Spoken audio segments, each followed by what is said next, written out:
Hello guys, kumusta kayo guys? Ganito ako guys gumawa ng Arabic coffee. Ayan yung Arabic coffee. Ito, Arabic coffee. Tapos itong dalawa mainit na tubig para lagyan mamaya ng tea. Pinapabrew ko muna sila. I-boil ko to na mga 45 minutes.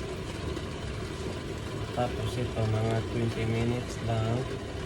Pag-boiled na ito, lalagyan ko. Tapos yung mga thermos, maglagay ko ng OAD at saka hell. Ito yung hell.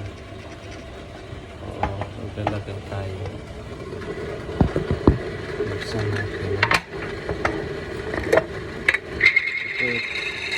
Ito dalawang kutsara. Ito isang kutsara na maliit.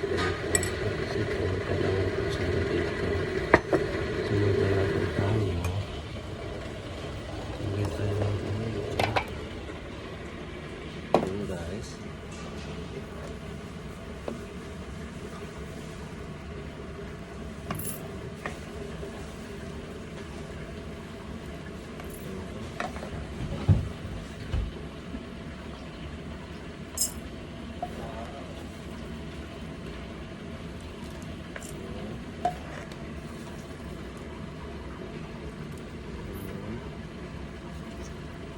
Ito ganyan lang kasi maliit to siya na thermos. Ito maliit.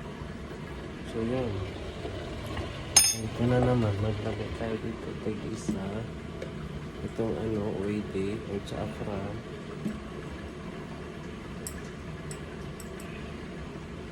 One. Two.